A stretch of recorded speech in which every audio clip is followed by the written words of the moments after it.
everyone. Welcome to the Psychology and Spirituality, a bridge to a better life discussion. I'm your host, Marcia Trajano, and with me is Yuri Castro, who is a clinical psychologist and he's also a spiritist like me. He's a member of the Conscious Living Spiritist group in North Miami in Florida. Thank you for being here with us. But Yuri, if this is the first time for you, anyone else in the audience watching this program, please note that our weekly talks are based on the works by Joanna de Angelis, and they're here to offer you and me a safe space to confront, compare, correlate, and expand spirituality concepts from a psychological lens. We'd love to use this as a conduit to bring insights, actionable tips, and any advice to help you and I lead a better life. Today's program, sponsored by Mansão do Caminho, the United States Spirits Federation, the International Spiritist Council, and AMI Brazil. Yuri, I was thinking before we started this conversation today about two very different figures. In the Christian faith, the apostle St. Paul, right? The apostle Paul, to us, St. Paul, famously said that suffering produces resistance, resistance produces character, and character produces faith. Very interesting thought that he brings to us, which links suffering and faith. Well, let's bring something closer to our day to day life for anyone else out there. Because I was also thinking, and this is very interesting, but I had incredible opportunity several years ago to meet Billie Jean King, BJK, right? Several years ago. And for those of you who do not know her, she is the very famous American tennis player. She won 39 Grand Slam titles. She is an advocate for gender equality and has been a real pioneer in that social justice arena. She is mostly famous. There's a movie actually not so long ago that was aired about the 1973, when she was only 29, that she won the quote unquote battle of the sexes, which was a match between her, a woman, and Bobby Riggs. But she wrote a book, right? And the title is Pressure is a Privilege. And this book came about the fact that she often said that to herself, right? And there is a lot of wisdom in this, this four words. Pressure is a privilege. Can you imagine, Yuri, the weight of expectations that perhaps could crush anyone, but it didn't crush her, right? And so she kept saying, if you have a lot of pressure, it's because there's an opportunity that comes along. In her book of the same title, it was published in 2008, and I'm going to read this so that we can all savor her words. She says in one of the chapters, the moments of great pressure in your life, speaking in public, interviewing for a big job, or even the school of your dreams, dealing with health issues, working through difficulties with someone you love, raising a child, they're all born out of the importance of the situation. So I pause here to say, right? Great pressure, opportunity, and it's all about the significance of that situation, right? So she continues, it is a privilege to have such opportunities, to be trusted to lead a meeting, to be a desired job candidate, to love someone or be loved, to be a parent. So the pressure that comes with them must be seen as a privilege also.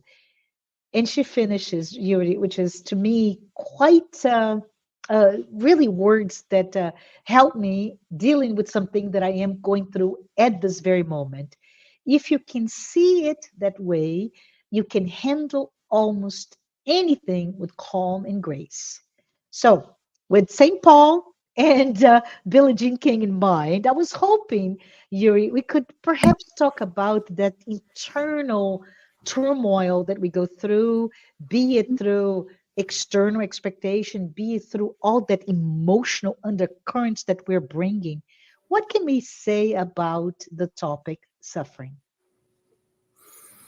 Excellent. Thank you so much. First of all, it's a pleasure to be here, to be able to talk about psychology and spiritism, two passions of mine. I really liked the introduction you gave there, especially talking about the Apostle Paul and also bringing it to more of something of more current with Billie Jean King. And they both went through suffering. They both had their own deals of pressure that they had to endure throughout their lives. If we think of the life of the Apostle Paul, for instance, it was a lot of suffering he had to go through, and there was the pressure as well that he had to overcome when he was just converted from Saul to Paul, and then he started his whole peregrination and just going through places and trying to spread the word of the gospel of Jesus and the teachings and everything. And he saw a lot of closed doors as he was going through that, first with his family, his own father, former friends, new friends of his new faith, and all of that.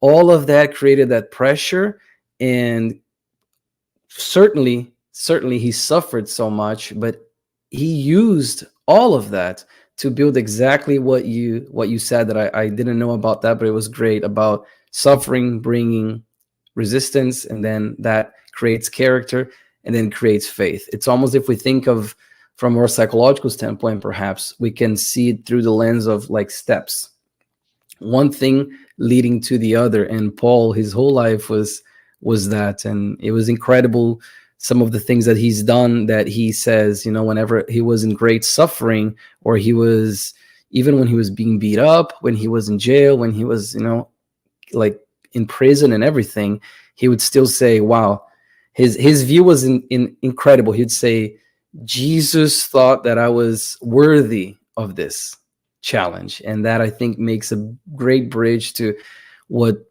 BJK said about pressure is a privilege, and the suffering that comes with the pressure also a privilege, I think. Yes, absolutely.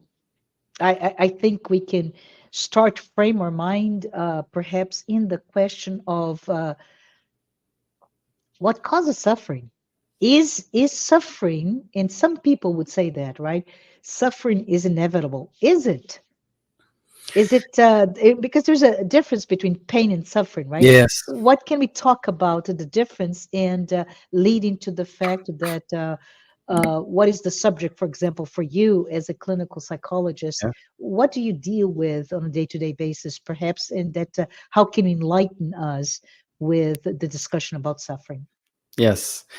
Thank you. That's a very good point, because I also see it through the lens of, there's the difference between pain and suffering. Mhm. And I'll give you my view on both the psychology aspect and the psychological aspect, and also the spiritual aspect. So for the psychological aspect, yes, in my profession, it's basically dealing with suffering in different forms. Sometimes they come in the form of diagnosis, of symptoms from diagnosis, not necessarily meeting the criteria for the diagnosis and everything, but they all come with suffering and pain. And the pain that's attached to the suffering is incredible when we're able to utilize reframing techniques, perhaps. And there's so many different lines of psychology. This is something that I wanted to mention, that there isn't just one line of psychology that deals with suffering and deals with pain from all sorts. And what we do basically in some of these lines of therapy is reassign the meaning of the pain, because life is full of disappointments. Life here in the planet, and the way we are right now, we're gonna have suffering, and we're gonna have pain. But the thing is, what do we do with that suffering? What do we do with that pain? How do we see the pain, and what can be done with it? So there's also something that I usually bring to to the sessions that's interesting. It's a little image that there's a few different things that we can do with the pain. We can simply suffer from it, or like just, and there's like a picture of a person being crashed by the stone, a boulder. There we can drag the pain and not deal with that and then create even more suffering. We can analyze the pain. We can learn with the pain, from the pain perhaps. We can accept it, and in the end it's transform it. And it's such a beautiful picture, because in the end, the big boulder, there's a heart sculpted from that, from the transformation of that pain. And I think that's usually a very powerful metaphor, a very powerful visualization that we can help clients and patients in the field of psychology to go through the suffering, reassigning meaning to their pain.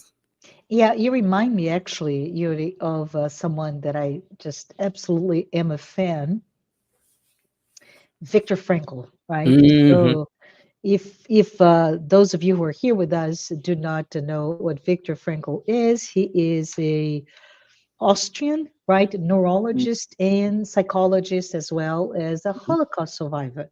So Hmm. think about it. In the field of work that he founded, logotherapy, it's all about Yes. what he learned in extreme conditions of loss and suffering, and how he talks so much about giving or reassigning, as you mentioned, meaning. One of the things that he said that I thought was I really like to bring back to us, which is, and by the way, I started to study Viktor Frankl at work, right? So we brought this sentence that he quotes at work to an audience of, I don't know, almost 100 business colleagues to talk Amazing. about Viktor Frankl. So this is super cool. But he brought, and I can even see in my mind the graph that the facilitator of that session brought to us, which is almost like a seesaw, right? And in that, they talked about what he said between stimulus, one area of the seesaw, and response, there's a space. In that space is our power to choose our response. In our response lies our growth and our freedom. And he really talked in his book, right, what happened in it's quite even difficult for some people to read his books, but in his book, one of his books, he talks about, for example, the seesaw, right? If the pivot is in the middle, anything goes. But if you're able to move, maybe one has more weight than the other, and hope and faith, like St. Paul brought to us, may be the more powerful, more there's more meaning, more weight than your response. But it's all about re-signifying, giving a different meaning to what you're going Yes. through to be able to manage that. Absolutely. Yes. That he's yeah, he's one of the people that I look up to as well. And there's, like I said, there's different lines of psychology that treat, and they maybe see through those lens of reassigning things, reassigning meanings and everything. And even if we go further into the development of diagnosis and severe and persistent mental illness, for instance, schizophrenia, that's one that's like, uh, there's a lot of study around that diagnosis, and they were trying to see the environmental factors and how much that impacts the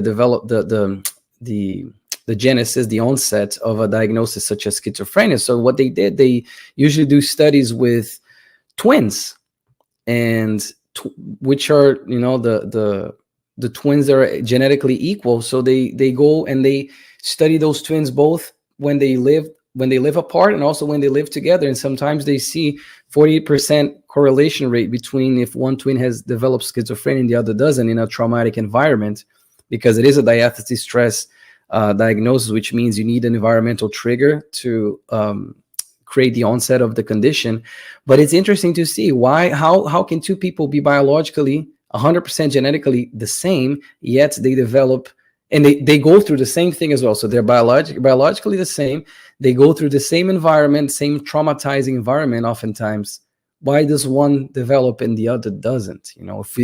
If we We don't even talk about spiritism yet, or the teachings from spiritism. But if we look at from the psychological standpoint, we can already see that there's something there, like you said, in between. There's something in between that must occur, that will somebody will develop that something as debilitating as schizophrenia is, and the other person does not. And it's not a high rate. 48% is not a high rate. If we think about 52%, meaning there's a filter through each, the other person that didn't develop, then how are they internalizing the pain and the suffering? What sort of meaning are they assigning to it? And I think that speaks a lot, just from a psychological standpoint, Yeah. about the difference between what do we do with it, what do we do with the suffering and the pain once it comes. Yeah. So, because we talked a lot about the pain and suffering, pain, suffer. Oh my goodness, pain stemming from suffering, and some people, in my readings, Yuri, they talk about that pain exists and suffering is a consequence. So use the opposite from some of the things that I read. Can you maybe talk a little bit about more the definitions of pain and suffering so that we contextualize better here? Yes. So in some of the views from a psychological standpoint, if we think about pain, that is, as it could be emotional pain, could be psychological pain, biological pain. If we put our hands in the oven, when the oven is on, we're going to get burns. That is going to generate pain. But the suffering is going to come, if we think, again, it's an analogy for the emotional and the psychological aspect as well, from these lines of therapy that I'm mentioning. So the pain is inevitable. We're here, we're humans. Life is going to give us a lot of lemons almost on a daily basis, sometimes on a daily basis. It's what we do with that, is exactly how do we create our own reality with the pain that we're suffering. And oftentimes we think about pain as well. You're mentioning pressure, Billie Jean King talking about pressure. If we're trying to work our bodies, let's say, to be to be healthier, we're gonna go, let's say, to the gym or do a sport that's gonna generate some muscle pain, but that's not suffering. That is pain, but that's not suffering. And then if we're trying to study something new, let's say a new language, we're going to study a new language, there's going to be a lot of frustration, a lot of mental pain of like, I don't understand what this word is. I thought I had it and you write it wrong. But that doesn't necessarily needs to be suffering attached with that pain, from small to large. And just to wrap up this part, even to when you talk about Viktor Frankl, there is a therapy that I appreciate a lot called acceptance and commitment therapy. In English is ACT. We say ACT, ACT. And they have been very helpful in creating manuals for people who, the Syrian refugees and everything, for a couple of years ago, and help them live a more meaningful life. And these are people, refugees, that have lost everything, that have endured so much pain in such a short amount of time, and even children and everything. So it goes to say, and it goes to show as well, that we can always try to manipulate and deal with the pain so it doesn't create further suffering. Yeah, so this ACT is for refugees in the US or global This refugees? is global. It's called ACT, Mhm. acceptance and commitment therapy. We say ACT, and is a therapy that's been around for over 30 years now. It's Mhm. become really popularized. It's one of the new cognitive behavior therapies. Mhm. It's one that I utilize, and I really really appreciate it, because you can use it for a number of different, many different conditions. But the one that I'm mentioning was from, I think, 2018 or something, when there was like the big influx of Syrian refugees into Europe, and Yeah. they were in these camps and like all these subpar conditions. And the World Health Organization contacted one of the lead ACT psychologists, and he wrote a basically like a manual and like things to help these people. Yeah. And they did a study 5 years after, and they saw that the intervention had a great impact. It was a very positive impact in the lives of those people.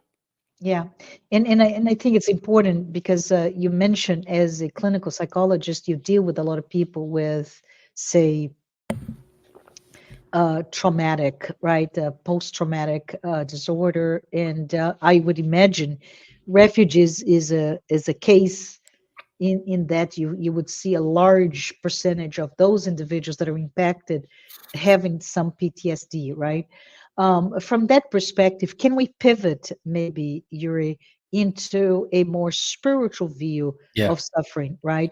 What can we say, perhaps? And you started with the the reference to twins, right? Identical twins that they share the same genetic code. They are perhaps educated and brought up similarly, right? In the same family, they have been exposed to potentially the same friends, etc., etc., and yet they have a very different response to suffering. Yes. And maybe we can talk here in and we can talk about a spiritual but also spiritist view of how does understanding and belief in the immortality of the soul plays a part in how different we are in our response to pain and to suffering. Absolutely. And this is something that through the lens of spiritism, for instance, we like if we learn about the immortal soul and we learn about all these things, it creates a whole different set of lens through which we can see pain and the consequence of the pain being like the suffering. And if we're using the same example of the twins, if we think about the immortality of the soul in the past lives, because the idea of multiple reincarnations, multiple passages in which we are always evolving, our own trajectory is very unique. We all have different trajectories. We all have things that we need to work on, things that we maybe said we are going to work on in previous reincarnation, we didn't. So we come to this one to endure some of those things too, you know. And Joanna in the book Plenitude, she talks about the two types, the trials and expiations. And she says it very well when she mentions that, you know, expiations are basically to restore balance, and they return the offender to the situation that they found themselves before the fall, before they made the mistake. So we think So, about let's expiation. yeah, let's go back here. Let me stop here because maybe you who are watching this may it's like, oh yeah, I got lost now. What is Joanna de Angelis in her book? And I highly recommend. I think Yes. Yuri highly recommends as well. Plenitude, which is the third book of her psychology collection of 16 books, right? But she's referring to trials and expiation, or trials and atonement, as some people will see it, as where we are, right? As a reference to where we are in our spiritual journey today, right? I don't know if you want to explain further, Yuri. And sorry for interrupting you. Yes, no, of course, of course.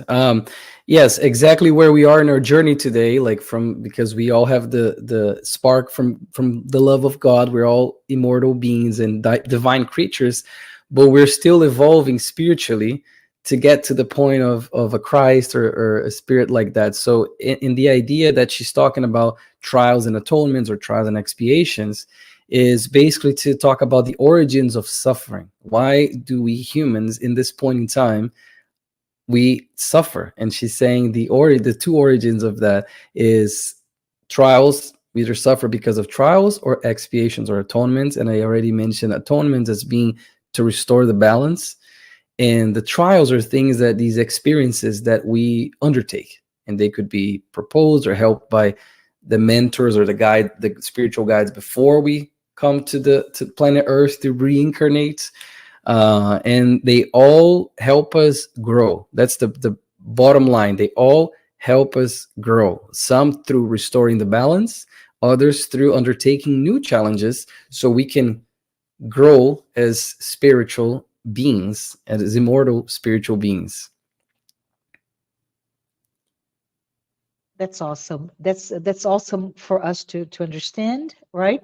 Number one, that there is a progression. That Hmm. number two, well, number one is that with the concept of immortality of the soul, um, there's always a second, a third, a fourth chance, right? We don't Yes. disappear. The end which is usually seen as death, is really a physical end of this physical body, but our spirit continues to live on. And with that continuation, that means that until we get to that point of infinite wisdom and happiness and all that is good that comes into a long journey of many, many incarnations.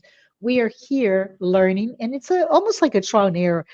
In my mind's eye, Yuri, I see often more clearly than any other metaphor of that child, right? That the baby, and the minute the baby, right, does that to hold something, and as the first time that it can use the hand-eye coordination to hold that little whatever, a new synapse is made in the brain, right? This is very mental progression. And we can see us sometimes doing exactly that, like the baby that tries to and is unable until we can. And each attempt in this is an egoic response, right? The attempts that hurt us the most, that causes us the most suffering, are when under the microscope of a highly, highly connected society, more than ever, where everybody is observing you, looking at you, talking about you in social media, for example, we feel that we cannot fail, and it causes suffering. And to me, if I may judge that as an unnecessary cause of suffering, right? The fact that oh, I did this, and that will create a series of anxieties and worries that can, at some point, if unhinged, lead to a pathological, psychological problem, right?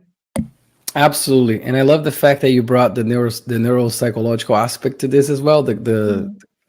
I think the analogy of the baby is a good one because yes, you're right. New synapses formed the same way. So it's again, it's about learning from the experience, which we were talking about it Yeah, just minutes ago. And I'll use the same example. If you put your hands, if that same baby put their hands there, in a something that's burning hot, they're gonna burn themselves, and they're not gonna do it again because they learned from it. They learned from that pain that created that. Even we're talking about babies and like children, so underdeveloped brains can do that. And we sometimes as adults, we insist on doing the same things yeah, and the same experiences that will lead us to yeah, experience pain, often unnecessary, and accompanying that unnecessary suffering as well.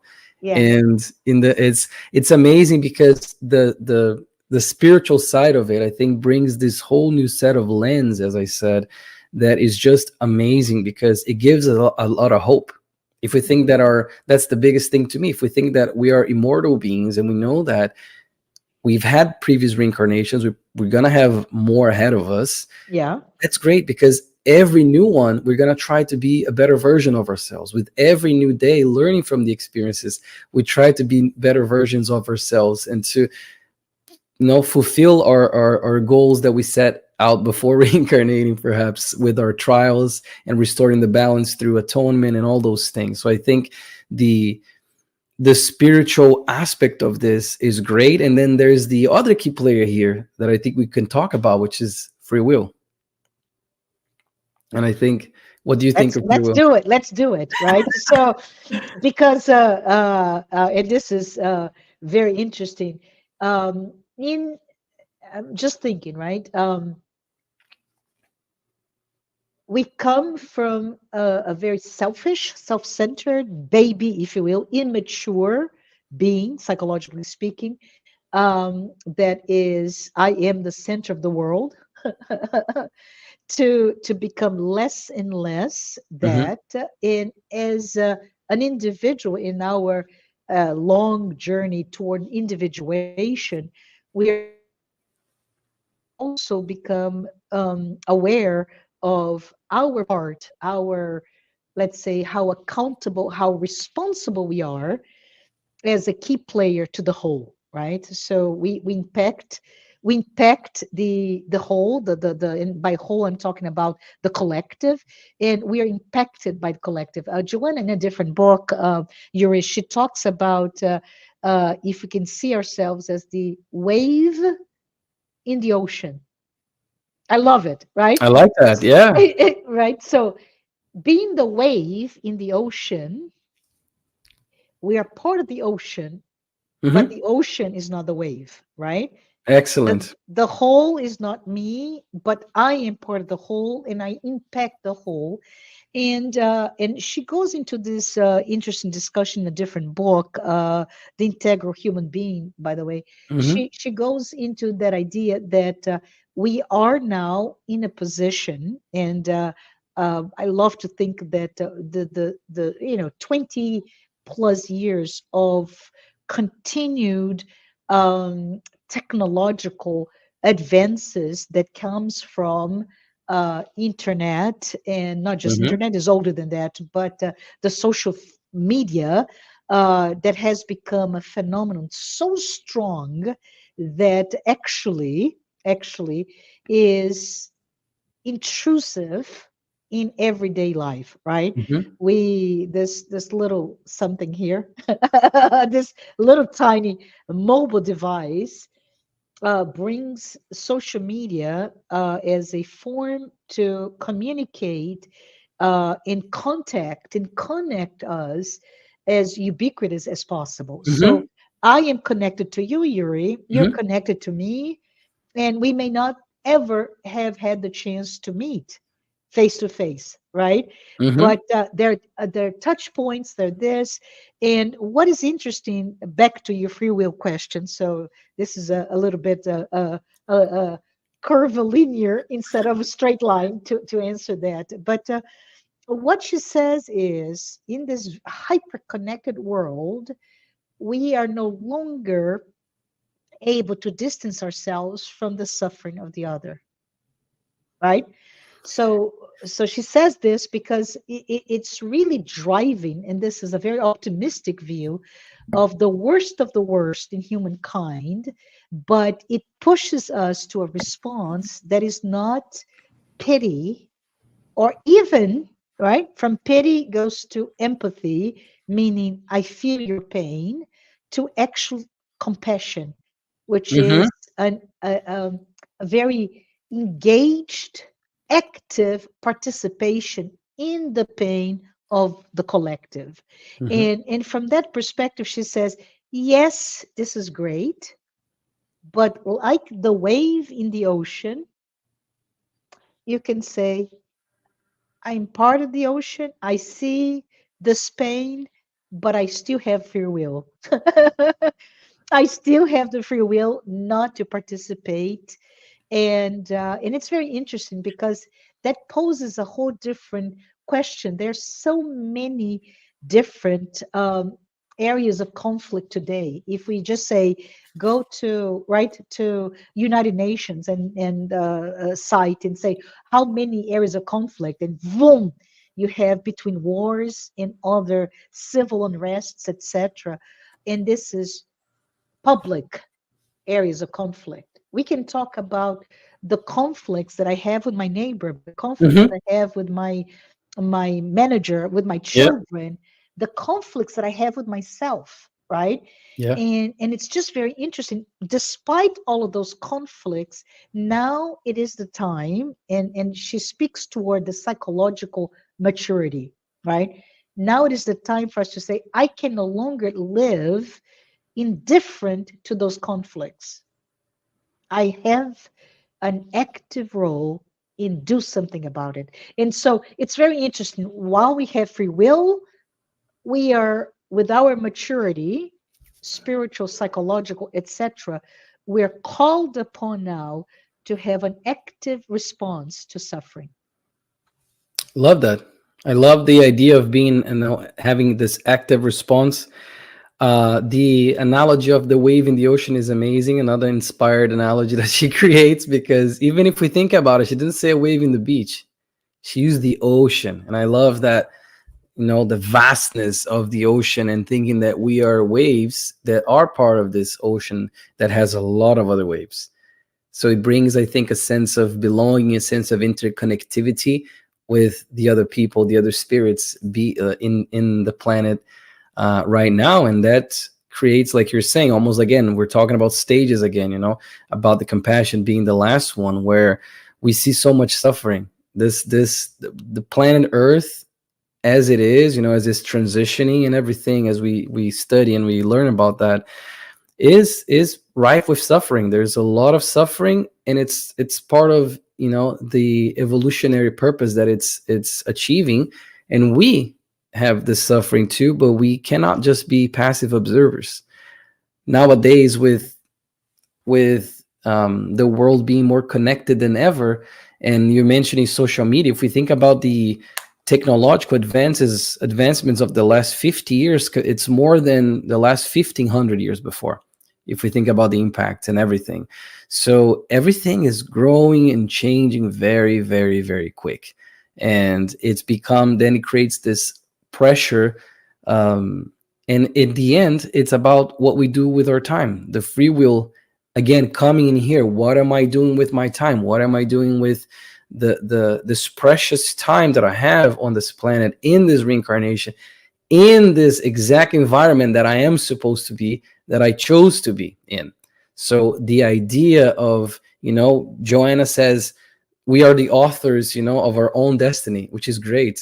So if I'm the author, everything that I'm suffering up until now, and I acquired in my, let's say, karmic balance, I'm the author of that, but I'm also the author that can make the change. I'm also responsible for making the change in myself and in others. And I think this active participation is an amazing thing that she's talking about, because she says determinism, so the trials and atonements, and free will. So these two things together are what gonna help us, we can see that as tools, perhaps, and ways that we can see the world and our own role in it. Yeah, I was. There are two things that I'm thinking. So maybe let me break it into, because very separate, right? The number one, it's again a figure that most of us may be familiar with, the swimmer, the Olympian, Michael Phelps, Mm-hmm. right? I don't know if Yeah. you know, but his whole life he dealt with ADHD, and swimming was the tool for him to manage that from his mother and his coach. So as he swims, and has that disciplined approach to swim and swim more, swim faster, his body that was so adapted to that sport became like, oh, the opportunity that Billie Jean King talks about, right? That perfect body for amazing feats. Yeah. And there he goes. But what he finds from a mental well-being, and he actually produced a documentary not so long ago about mental health and athletes, Olympians specifically, right? Because you spend your whole life prepared for maybe 10 seconds, Mm-hmm. Mm-hmm. right? And how are you unable to deal with that, plus potential injuries, plus many other things? But as he goes and he's very successful in the Olympics, and everybody now starts to know Michael Phelps, he goes in full-blown depression and took a year of absolutely not doing what he was supposed to do. And then he and his coach comes up with this new idea of, I'm going to do something that was never done before. So he goes from the depth of despair and Mm-hmm. depression into, I'm going to do eight, I don't know if you remember, eight gold medals in, right, in all those different areas of swimming. Categories. Yeah. Mm-hmm. Yeah, which means that he now had to transform himself, his body, his technique, to be able to be adaptive to all those eight categories. And so he goes into full bloom, just as an athlete, working out and doing things he's never done before, including going to the gym and working different types of muscles, etc. And he does. he accomplishes that despite, I don't know if you know this, I read his biography not so long ago, but in one of the very key competitions, he actually gets blinded by the water that gets through his goggle, Oh. and he had a choice, right? Do I go and just focus on the goal, or do I stop to take off the water to see, right? Mm-hmm. Which is goal versus process. Mm. And he chooses to go without stopping, trusting that all those times that he practiced, and his brain required him to practice by counting. I'm not one of those people, but there are some people out there that they just count everything. So he would go into one stroke, Mm-hmm. butterfly, right? One stroke, one, two, three. So he knew exactly how Mm-hmm. many more strokes he needed before he could put your hands, and he won. But I think it's genius to think about it. And why am I bringing that up? Which is the idea that he was suffering, and he Yes. imposed a different type of suffering in Mm-hmm. himself and pain, right? A Mm-hmm. lot of new muscles, Mm-hmm. etc., and the potential failure because he made it extremely public. And what brings to my mind when I was reading his book is that he didn't do this because he wanted to overemphasize in a narcissistic view of I am Michael Phelps, I am invincible. He did that because he wanted to bring swimming back, right, to the forefront Interesting. of sports. And so with that driver, he kept doing, and he was very successful. I have to say, it is no longer so. I'm afraid he's no longer playing that role. But what an amazing feat that he did that. And from that perspective that you start to talk about, Yuri, on that what we're here, what is our mission in life, right? Mm-hmm. We really need to perhaps take the time to look, including in our the darkness that inhabits may inhabit in all of us. Mm-hmm. Maybe pathological depression, maybe pathological anxieties. And I don't know if it's fair, please correct me if I'm wrong, but embrace it, because underneath, at the very bottom of it all, may be the answer to all the extreme opportunities, the legacy that we can bring to our, the ocean that we inserted on, or to ourselves. Those are just thoughts that came to my mind randomly. What do you think? I agree. I think that the example of Michael Phelps, and like you said, the depression, all his mental health issues, he is a big advocate. Hmm. And yes, the fact is, and you said we got to choose. He chose a different type of pain. And yes, Yeah. because at the stage that we're in our spiritual evolution, and the planet that we're in, we're gonna have pain. We're gonna have pain. Suffering will come, but it's a matter of what pain are we choosing, and what we're doing with that pain. What type of then suffering are we dealing with? And this last piece that you mentioned, I think it's important as well for us to realize, because if we look around and if we look inward as well, we're gonna start to have an idea of what are some of our darknesses, of what are some of the things that we, perhaps they come as expiations, perhaps they come as trials, perhaps we need to go through some of these things that we sometimes don't understand. And I would say more often than not, we don't understand. We're talking maybe suffering and pain from like a severe health matter and something like that.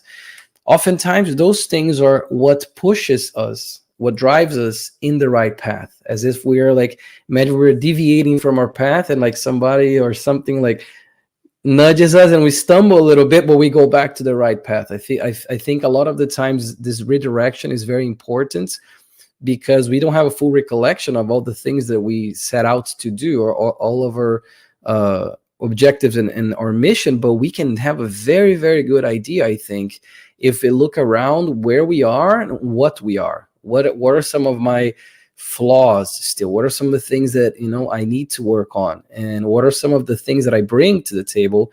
By table, let's call it the ocean of humanity. There are some qualities and some things that I will help, that will help people grow, in myself as a spiritual being grow as well. Awesome. Well, we are at time, Hmm. Yuri, and I just want to say to all of us, let us embrace, right, the pressures of society, whatever they may be. I know we share different, but we share the element of pain. Um, I would be surprised if I go to the entire world and I find a single being that is painless, pain free, right? We all going through different nuanced types of pain.